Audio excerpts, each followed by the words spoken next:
सीधी तस्वीरें आपको देहरादून से ही दिखाएंगे, जहां निवेशकों को आकर्षित करने के लिए सीएम धामी ब्रिटेन जाएंगे। तो धामी के नेतृत्व में 25 से लेकर 28 सितंबर तक ब्रिटेन दौरे पर प्रतिनिधिमंडल रहेगा। बता दें कि दिसंबर में वैश्विक निवेशक सम्मेलन होगा, तो वहीं प्रदेश सरकार की तरफ से इसका आयोजन भी किया जाएगा। तो देखिए, एक तरफ जहां पीएम मोदी ने सौगातों की बौछार की है, तो दूसरी तरफ सीएम धामी भी अब ग्लोबल इन्वेस्टर समिट को लेकर लंदन के इस दौरान दौरे पर जाएंगे।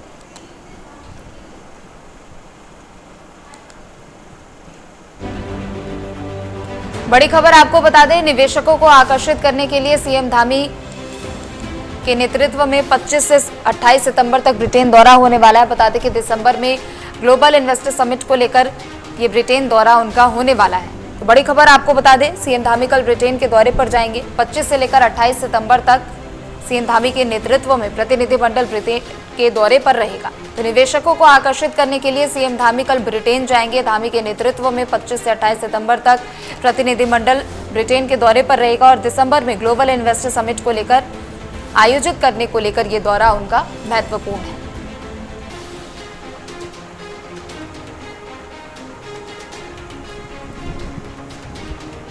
बड़ी खबर आपको बता दें, निवेशकों को आकर्षित करने के लिए सीएम धामी कल ब्रिटेन जाएंगे। धामी के नेतृत्व में 25 से लेकर 28 सितंबर तक ब्रिटेन दौरे पर प्रतिनिधिमंडल रहेगा।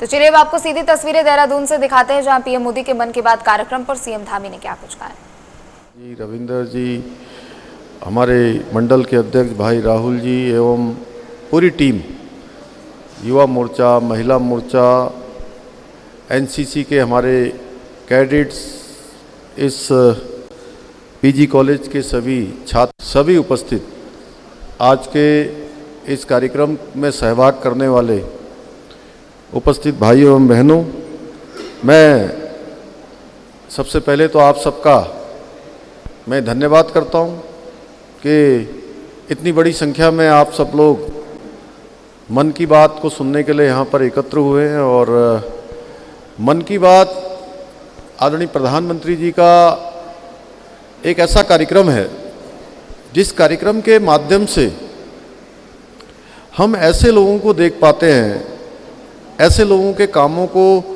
इस मन की बात के माध्यम से आगे लाया जाता है जो लगातार सतत रूप से अपना प्रयास कर रहे हैं, बहुत सामान्य जिंदगी जी रहे हैं, सामान्य स्थितियों, सामान्य परिस्थितियों में वो असाधारण काम तो कर रहे हैं, लेकिन उनको जिसको रिकॉग्नाइजेशन मिलना चाहिए वो नहीं मिला था। उन सबको आदरणीय प्रधानमंत्री जी ने हर मन की बात में किसी न किसी माध्यम से, जैसे आप देख रहे होंगे उत्तराखंड के जो नैनीताल के हमारे कुछ स्टूडेंट थे, कुछ शिक्षक थे, मिलकर घोड़ा लाइब्रेरी चला रहे थे। किस प्रकार का एक अलग प्रकार का अभियान है। इसी प्रकार से एक बहन साल के पत्तों को किस प्रकार से डिजाइन बना रही है, और मन की बात में जब कार्यक्रम ये मन की बात में उनको दिखा दिया है, आप खुद सोचिए कि उनकी प्रसिद्धि कितनी बढ़ गई होगी। ऐसे बहुत सारे लोग हैं जो अनेक कामों को कहीं ना कहीं अपने स्तर से पूरा कर रहे हैं, अनेकों कामों को आगे बढ़ा रहे हैं।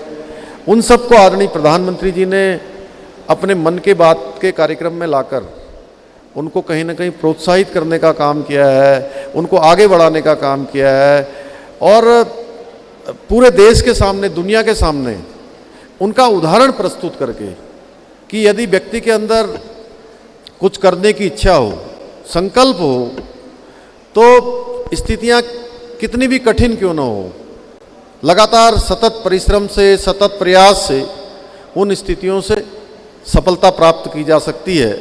ये हमारे सामने प्रधानमंत्री जी ने सिद्ध किया है। मैं आदरणीय प्रधानमंत्री जी का बहुत धन्यवाद करना चाहता हूँ, बहुत अभिनंदन करना चाहता हूँ। और हमारी मातृशक्ति जो कि लगातार हमारी माताएं बहनें हमको आशीर्वाद दे रही हैं, आज माननीय प्रधानमंत्री जी ने देश के अंदर वो काम कर दिया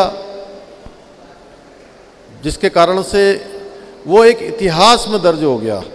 और नारी शक्ति बंधन अधिनियम राज्यसभा लोकसभा दोनों ही सदनों में बड़े बहुमत के साथ पास हो गया और इस नारी शक्ति बंधन अधिनियम को ऐसे ऐसे राजनीतिक दलों का भी साथ मिल गया जिनकी अपेक्षा नहीं थी, क्योंकि प्रधानमंत्री जी ने और उनकी योजना ने इस प्रकार का योजन कर दिया था कि सबको आगे आना पड़ा। अब हर क्षेत्र में हमारी मातृशक्ति की माताओं बहनों को हर क्षेत्र में आगे आने का अवसर मिलेगा। लोकसभा, विधानसभा, हमारे अन्य जो तमाम प्रकार के निकायों से लेकर हर स्थान पर, और हमने जैसा खजानदास जी ने बताया, हमने उत्तराखंड के अंदर इसकी शुरुआत पहले ही कर दी थी। 30% का जो आरक्षण है, क्षैतिज आरक्षण, हमने पहले ही प्रदान कर दिया।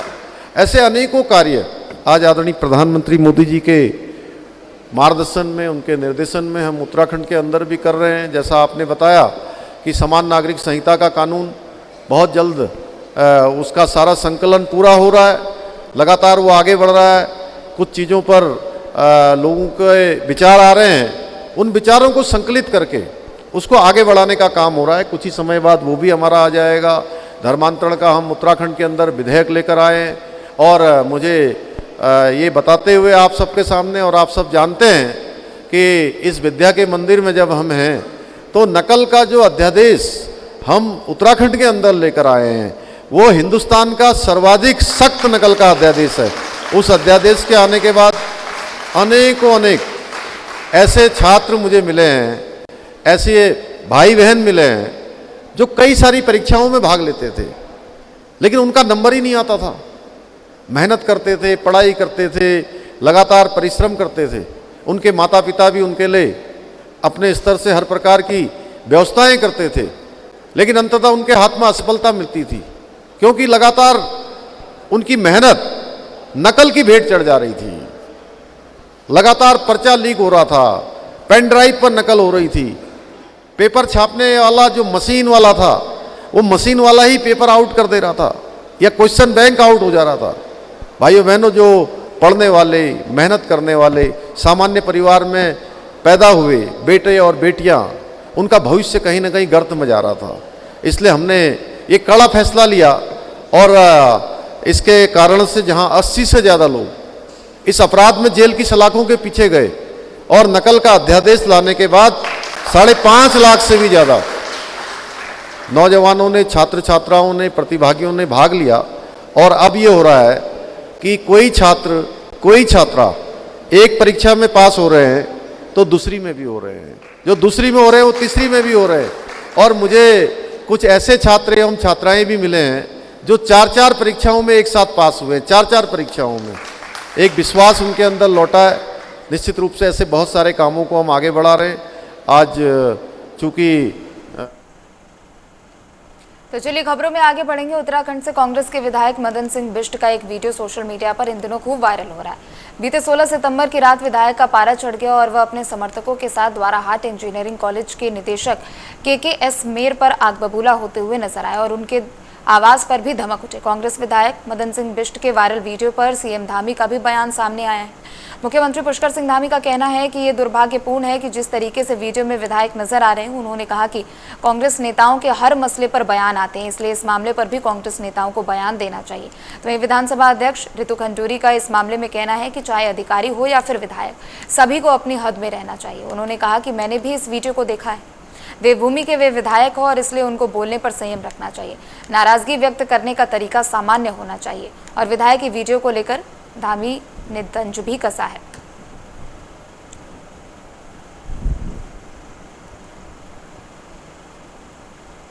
निश्चित रूप से दुर्भाग्यपूर्ण है और इस पर तो कांग्रेस पार्टी के सभी नेताओं से पूछा जाना चाहिए जो इस प्रकार की बातें करते हैं। अन्य चीज़ों पर उनके बयान आते हैं, इस पर भी उनका बयान और उनका विचार निश्चित रूप से लिया जाना चाहिए। मैंने भी वो वीडियो ही देखा है और मैं चाहे अफसर हूँ चाहे विधायक हूँ, हम मनुष्य हैं, तरीके से बात करनी चाहिए, तहजीब से बात करनी चाहिए। ये उत्तराखंड है, हमारा संस्कार है, हमारे तरीका है बोलने का। हम देवभूमि के विधायक हैं, देवभूमि से ताल्लुक रखते हैं, तो बहुत आवश्यक है कि हम अपना संयम रखें। नाराजगी होती है लेकिन संयम से, तरीके से, तमीज से सभी को एक दूसरे से व्यवहार करना चाहिए।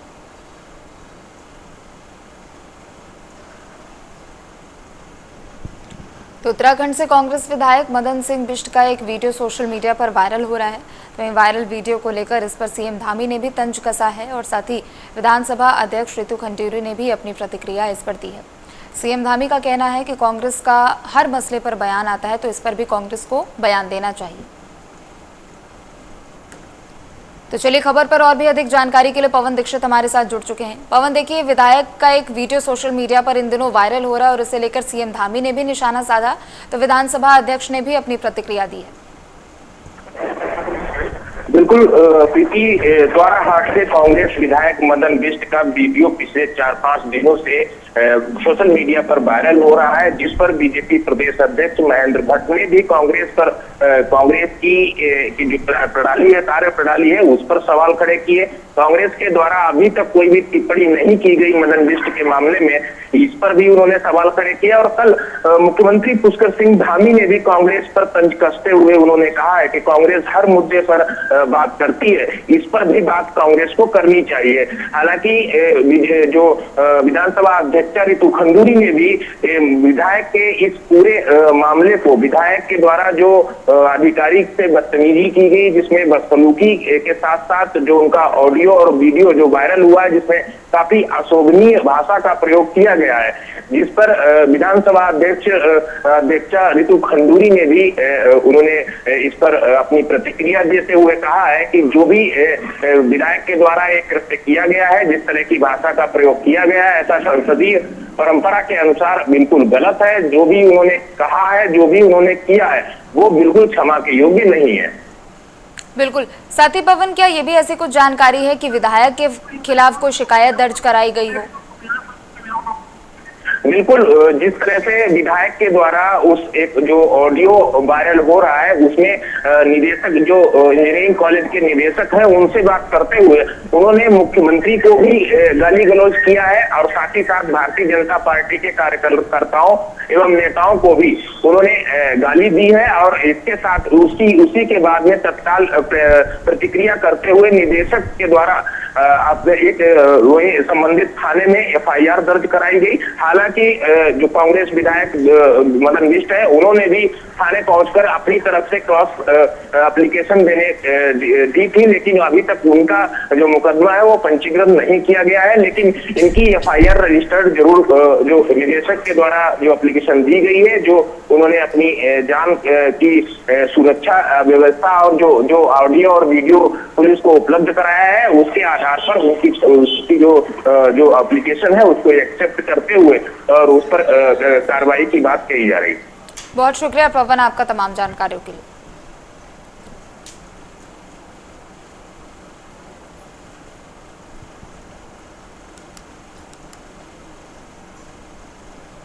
तो रुड़की की मंगलौर कोतवाली क्षेत्र में करीब 2 महीने पूर्व हुए विवाद को लेकर उत्तराखंड पुलिस के जवान की पत्नी ने प्रेस कॉन्फ्रेंस का आयोजन किया। इस दौरान उसने गांव के ही कुछ लोगों पर घर में घुसकर लाठी डंडों से मारपीट करने का आरोप लगाया। इस दौरान उसने प्रशासन से इंसाफ दिलाने की भी गुहार लगाई है। तो इस मामले को लेकर पीड़िता ने प्रशासन से अपनी और अपने बच्चे की सुरक्षा को लेकर गुहार भी लगाई है और साथ ही कार्रवाई की भी मांग की गई है।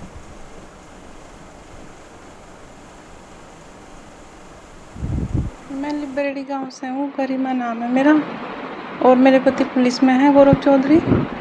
हमारे साथ झगड़ा हुआ, गांव के ही कुछ लोग थे, हर्षवर्धन राठी, आर्यवीर राठी उनका लड़का, और नितिन राठी और सर सुधीर चौधरी, इन सब ने मारपीट की हमारे घर पे आके।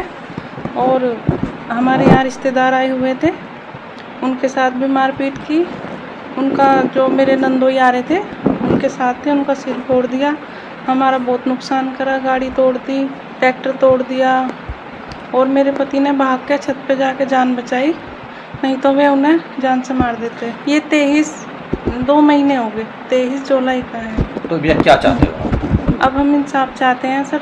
वे अभी ये कह रहे कि हमारा तो कुछ नहीं बिगड़ा तुम पे और तुम्हें गांव से निकाल देंगे। और मेरे पति पे मुकदमा दर्ज हो गया उल्टा, और इनकी पोस्टिंग वहाँ कर दी रुद्रप्रयाग। मेरे छोटे छोटे बच्चे हैं, अब मैं अकेले घर पर रहूँ, सास ससुर नहीं है सर, तो बस इंसाफ चाहिए हमें तो सर। तो चलिए खबर पर और भी अधिक जानकारी के लिए अरशद हुसैन हमारे साथ जुड़ चुके हैं। अरशद, क्या कुछ ये पूरा मामला है, पूरी जानकारी दें। देखिए, आपको बता दूं कि अब से 2 महीने पहले का ये मामला था, जिसको लेकर प्रेस कॉन्फ्रेंस की गई पीड़ित परिवार की तरफ से। उनका कहना है कि उनके पति पुलिसकर्मी हैं और तो बावजूद उसके उनको आज तक इंसाफ नहीं मिल पाया, क्योंकि जो लोग आरोपी हैं, जिन लोगों ने इनके साथ मारपीट की है, वो बड़े शातिर लोग हैं और गांव के ही रहने वाले हैं। पहले भी उन पर अपहरण और लूट के मुकदमे दर्ज हैं। इन लोगों ने इनको इतना मारा कि ये लोग घर में घुसे, उसके बाद इनकी जान बच पाई। तो इस बात को लेकर इन्होंने गुहार लगाई है कि पुलिस अभी तक उन आरोपियों को गिरफ्तार नहीं तो कर पाई और उल्टा पुलिसकर्मी के विरुद्ध मुकदमा दर्ज कर लिया गया है, उनकी पोस्टिंग कर दी गई है। तो कहीं ना कहीं जो पुलिसकर्मी की बीवी है, पीड़ित है, उसने गंभीर आरोप अपने ही पति के विभाग पर भी लगाए हैं कि अब तक पुलिस जो है कोई छानबीन नहीं कर पाई और आरोपियों को गिरफ्तार नहीं कर पाई। तो एक बड़ा सवाल उठता है कि उत्तराखंड की पुलिस ही अब सुरक्षित नहीं तो और लोगों पर आखिरकार किस तरह से कार्रवाई होगी और किस तरह से लोगों को इंसाफ मिलता है। जी ठीक है, शुक्रिया अर्शद आपका तमाम जानकारियों के लिए। तो वहीं किच्चा में प्रशासन की ओर से अतिक्रमण हटाने की चेतावनी पर आज व्यापार मंडल पदाधिकारियों के आह्वान पर व्यापारियों ने विरोध किया। तो वहीं अपने प्रतिष्ठान को बंद कर आक्रोश व्यक्त किया है। इस दौरान कांग्रेसी नेताओं ने भी किच्चा के व्यापारियों का समर्थन किया। बता दें कि व्यापारियों का कहना था कि अतिक्रमण के नाम पर व्यापारियों का उत्पीड़न किया जा रहा है, जिसे बिल्कुल भी बर्दाश्त नहीं किया जाएगा। इस दौरान व्यापारियों ने प्रशासन को उग्र आंदोलन करने की भी चेतावनी दी है।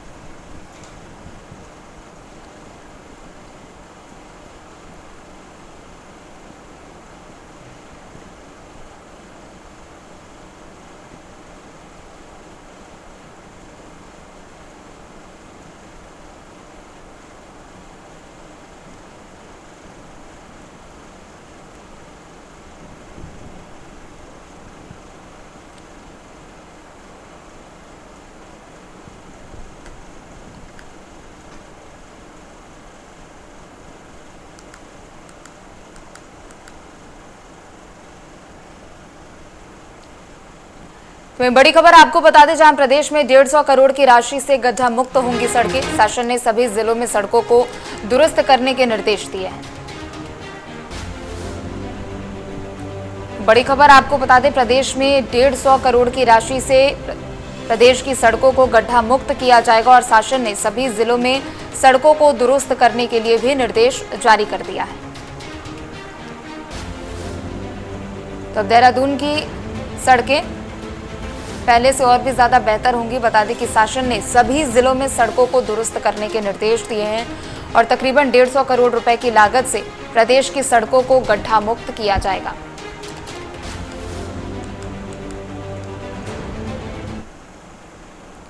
तो प्रदेश में अब आयुष्मान कार्ड बनाने की प्रक्रिया को और भी अधिक किया जा रहा है। बता दें कि अब कोई भी व्यक्ति मोबाइल पर ऐप डाउनलोड कर सकेगा। आयुष्मान कार्ड एनएचए की टीम ने आयुष्मान कार्ड बनाने की दिक्कत को दूर कर दिया है। तो ये 5 वर्ष से अधिक आयु के छात्र छात्राओं के भी आयुष्मान कार्ड बनेंगे। जिला अधिकारी अभियान की कमान संभालेंगे और अभियान के क्रियान्वयन के लिए जिला अधिकारियों को नोडल अधिकारी बनाया गया है। बता दें कि जिला अधिकारी विभागों के साथ बैठक कर अभियान के किसी भी घटकों के क्रियान्वयन की समीक्षा भी करेंगे। तो बड़ी खबर आपको बता दें, प्रदेश में अब आयुष्मान कार्ड बनाने की प्रक्रिया को और भी सरल कर दिया गया है। अब कोई भी व्यक्ति मोबाइल ऐप के जरिए ही आयुष्मान कार्ड बना सकता है। एनएचए की टीम ने आयुष्मान कार्ड बनाने की परेशानियों को भी दूर कर दिया है और 5 वर्ष से अधिक आयु के छात्र छात्राओं के कार्ड बन सकेंगे और जिला अधिकारी आयुष्मान कार्ड को लेकर अभियान को संभालेंगे। खबर देहरादून से, जहां शहर से लेकर ग्रामीण क्षेत्र की करोड़ों रुपए से बनी सड़कें टूट चुकी हैं, जिससे सड़क पर बने गड्ढों को वाहन चलाना मुश्किल हो रहा है। तो वहीं शहर की अधिकतर सड़कें कई जगहों से टूटी हुई है। तो यहां से वाहन ले जाना तो दूर, पैदल भी यहां पर चलना मुश्किल है। तो देहरादून के मेयर का कहना है कि बरसात जैसे ही खत्म होगी, इसका जल्द ही समाधान निकाला जाएगा। सभी विभाग इस समय काम कर रहे हैं और इसमें सबसे बड़ी बात यह है कि बरसात जो है समय से पहले आ गई। हमारे मई जून में जो है, जिनमें जो विभाग काम कर रहे थे उनको कहा गया था जून तक आप अपने काम पूरे कर दीजिए।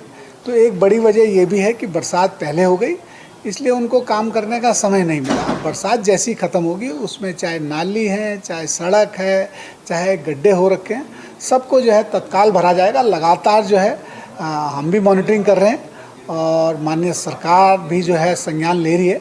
उनके भी दिशा निर्देश हैं कि बरसात में तुरंत गड्ढे भरे जाएं और बरसात के बाद मुझे लगता है कि हम 15 दिन के अंदर अंदर ये सब काम हमें करने के लिए सभी अधिकारियों को भी कहेंगे और स्वयं भी सड़कों पे जाएंगे, जैसे हम पूर्व में भी गए हैं, आगे भी जाएंगे।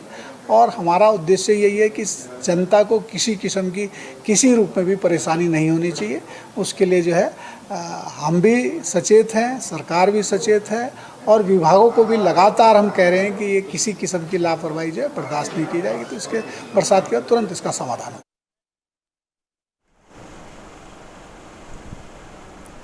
खबर देहरादून से, जहां सीवर की सफाई हमेशा से ही एक बड़ी चुनौती बनती जा रही है, तो वहीं समस्या ने अब निजात दिलाने को लेकर एक नई सफाई को लेकर मशीन जल संस्थान की ओर से मंगाई गई है। तो इसमें खास बात यह है कि यह मशीन रोबोट तकनीक पर बनी हुई है, जिसे रिमोट कंट्रोल के माध्यम से ऑपरेट किया जाता है। इस दौरान सहायक अभियंता राघवेंद्र टोभाल ने कहा कि जल संस्थान और स्मार्ट सिटी के माध्यम से सीवर क्लीनिंग रोबोटिक मशीन का प्रोक्योरमेंट अभी प्रगति पर है। प्रोक्योरमेंट के बाद जल्द ही इसे चालू कर दिया जाएगा। है इसमें मैंने आपको पूर्व में भी बताया कि जो ये स्मार्ट सिटी के माध्यम से हम इनको प्रोक्योरमेंट कर रहे हैं और छोटी छोटी गलियां हैं। हम जल संस्थान में और स्मार्ट सिटी के माध्यम से robotic cleaning machine, sewer cleaning machine का प्रोक्योरमेंट अभी गतिमान है, जिसके आने के पश्चात जो है अभी भी थोड़ा बहुत मैनुअली हमारे यहाँ वैसे तो होता नहीं है, बट जो मशीन हमें बड़ी बड़ी मशीन होती है छोटी छोटी गलियों में जा नहीं पाती हैं, वो रोबोटिक की मशीन से हम सीवर मैनहोल चैम्बर जो हैं उनको क्लीन कर सकते हैं फिर आने वाले टाइम पे। तो ये जल्दी ही प्रोक्योरमेंट इसके अभी चालू है और प्रोक्योरमेंट के बाद आपका ये जल्दी ही हमारा मतलब देहरादून में और हमारे उत्तराखंड में ये चालू हो जाएगा।